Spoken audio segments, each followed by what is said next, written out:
Give me money, give me money, give me money, give me money, give me money.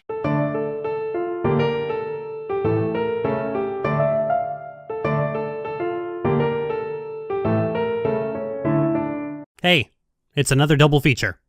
This time about Star Wars.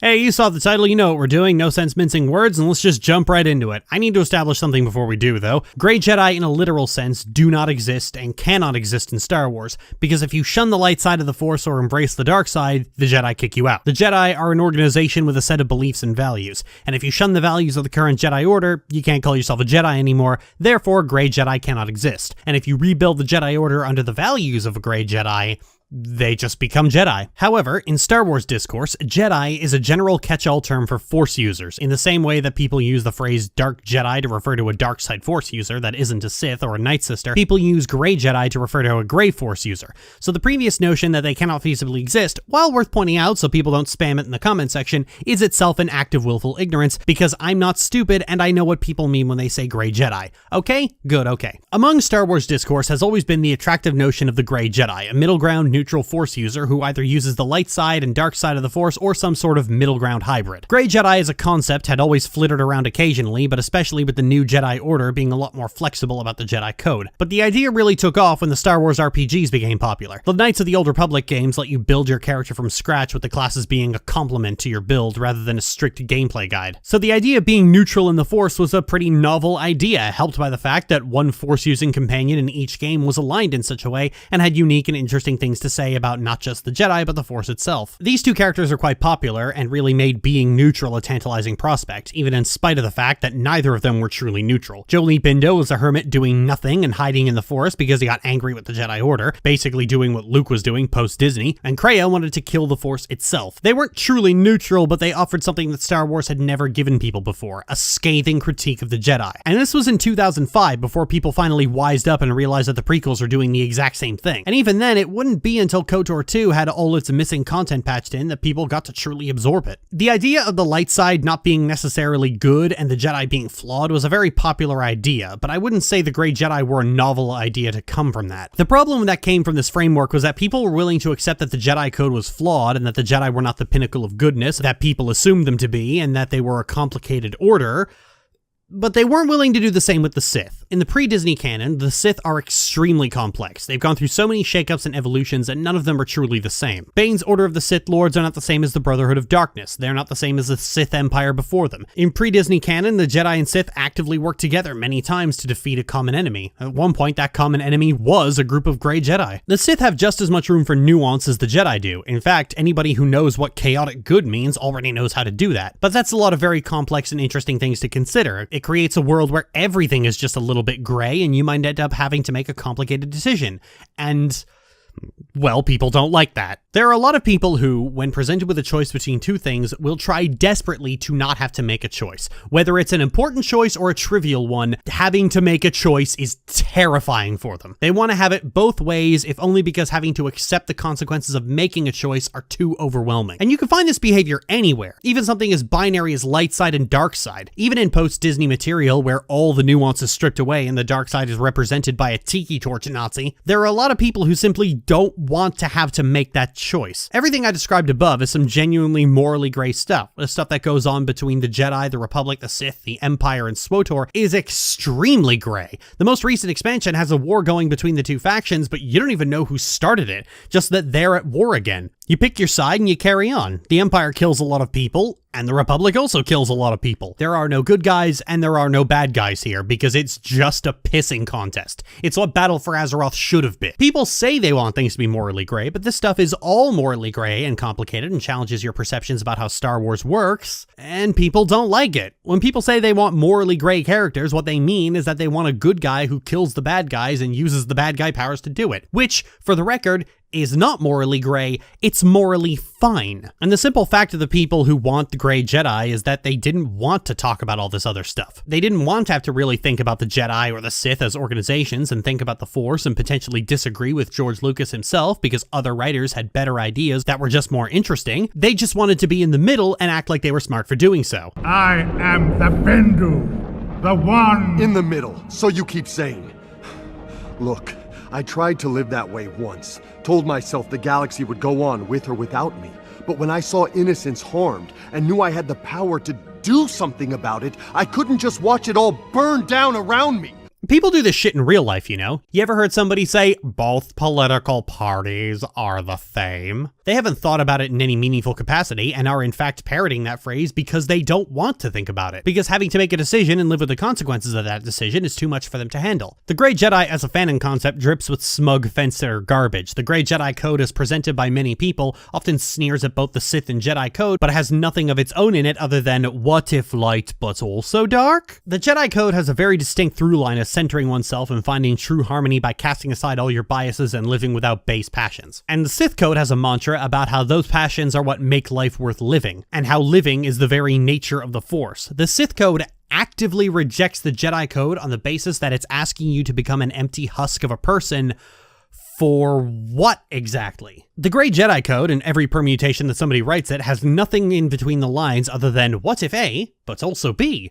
The Jedi Code has something to say, and the Sith Code has something to say in direct response to it, and all the Grey Jedi Code has to say is, you're all idiots and I could prove it mathematically. Grey Jedi as a concept exists specifically to avoid having to engage with a work and what it has to say, regardless of which timeline we're operating on. People want Grey Jedi to exist in post-Disney canon, even when that canon has no such nuance that would warrant taking a third option. Post-Disney canon presents the dark side as morally, ethically, spiritually, physically, positively, absolutely, undeniably, and reliably bad, and there are still people who want to sit in the middle, because they haven't given the notion any thought whatsoever. In fact, they have concocted this fantasy of the Grey Jedi specifically to avoid thinking about it, because even in a situation as black and white as the post-Disney canon, they still can't pick the Jedi because that's still picking. And there are people who are completely terrified of having to make a decision.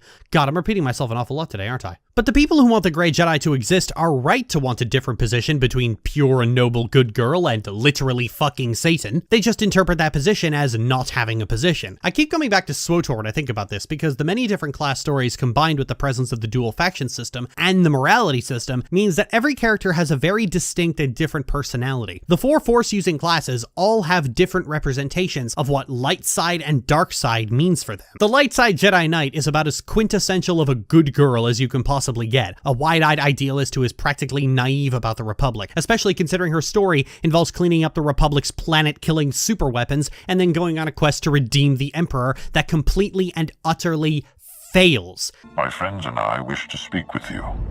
Please accompany us to Tython.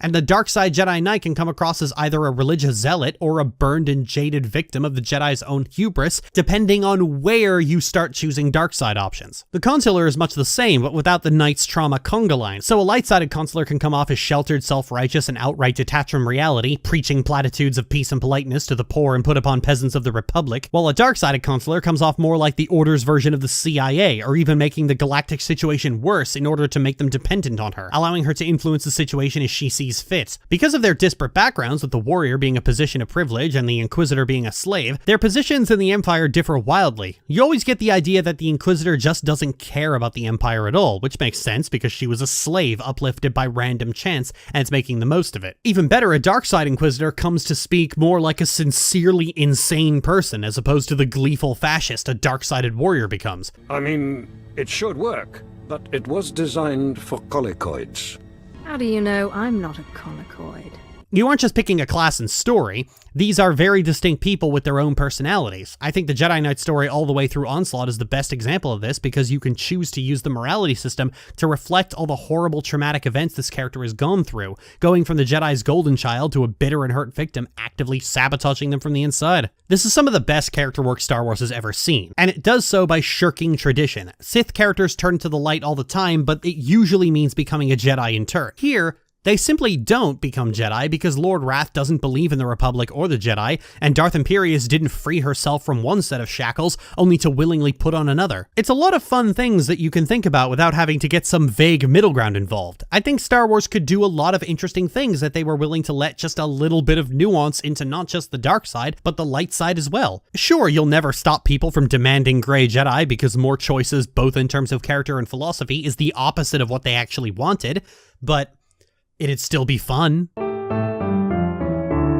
Star Wars fandom is weird in that because the property tends to stick to an extremely stagnant status quo, it constantly recycles the same factions and terminology regardless of the story. And so the fanbase can get very attached to random half-formed ideas almost overnight. We just talked about the Grey Jedi and that perpetual fence-sitters want a way to have their cake and eat it too by having good guys that use the bad guy powers but also believe in nothing so that they can be perfectly positioned for projection and posturing platitudes and a pretentious performance of partial participation with the partisan positions of Star Wars. But another example of this is the Mandalorians, which people have always been weirdly into despite the Mandalorians almost constantly acting as a searing condemnation of themselves as a concept. Okay, let's back up. The Mandalorians were introduced in a variety of Star Wars comics and had originally been presented as a group of super commandos who survived the Clone Wars and were allied with the Empire. They were used again in the Dark Horse comics titled Tales of the Jedi, where they originally had an army that was manipulated by the Sith into starting a war with the Republic, the aftermath of which was covered in BioWare and Obsidian's Old Republic series of games. From their inceptions, the Mandalorians were stormtroopers without the jokes attached to them. They were later given a backstory about being a culture of powerful, honorable warriors who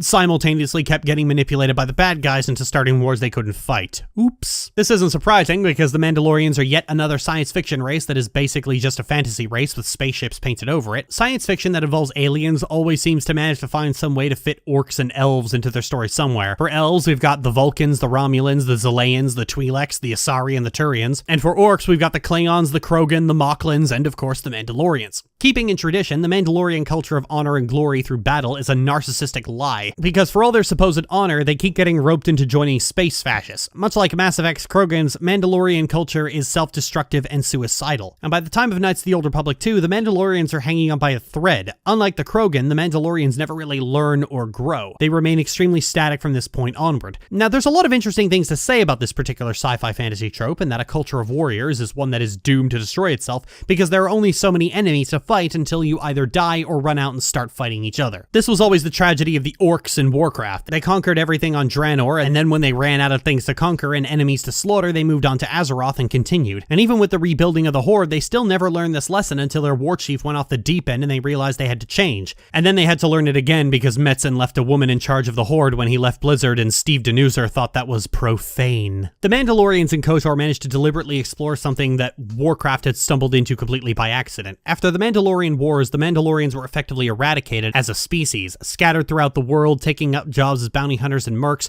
The only Mandalorian you speak to on a regular basis, Canderous, eventually comes to respect the beliefs of the woman who defeated him and his people. The Mandalorians lost, and for all their talk about a warrior culture, they keep losing. But the better example of this is the Krogan, a species uplifted for their brutality and for whom their intense need for battle and glory destroyed their home and made people so terrified of them that they were afflicted with a sterility plague that almost wiped them out completely. By the time of Mass Effect, the Krogan are on the verge of extinction. Only 1 in 1,000 children survive, and the near constant stillbirths and miscarriages have thoroughly demoralized them as people. One Krogan in the second game even gruesomely refers to piles of children that never lived. Warlock Gold will rule all Krogan.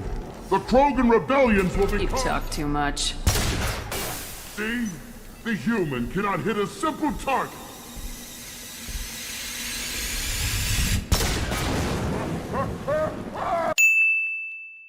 This is where their warmongering and thirst for glory has gotten them, rotting in a hole, scattered throughout the galaxy, selling their services and slowly dying. The genophage was wrong. Most characters agree that it was wrong, but Rex and Bakara don't want to see another one if they can help it. They unite the Krogan and throw away the culture of proving yourself through violence, and they thrive in doing so where so many others before them have failed. The Mandalorians in KOTOR 1 and the Krogan in Mass Effect having their warrior culture be responsible for the near eradication of their entire species and the reduction of them to mercs and hired guns are about as pure a condemnation of toxic masculinity as you can get without having to build a suit of rat guts with your teeth to avoid talking about your feelings. But try telling that to your average fanboy, for whom are always surprised when tantrum-throwing lunatics in Star Wars end up not being super amazing badasses. All that self-destructive tragedy of monstrous egoism and toxic masculinity baked into a culture on its most fundamental level, to the point where there could only be death waiting for them, flew right over their heads and they went, wow, cool warriors. Mandalorians are treated by fans as essentially frat boy fan service. These super cool badass warriors that could totally go toe-to-toe with the Jedi, brah. Memes of Mandalorians being able to dominate the Jedi float all around the fanbase, almost in spite of the fact that the Jedi won the Mandalorian Wars, had to save Mandalore from the Separatists, and then had to save them from droids. They aren't badasses. They look badass, but their entire legacy is one of failure and death. But that was how they were treated.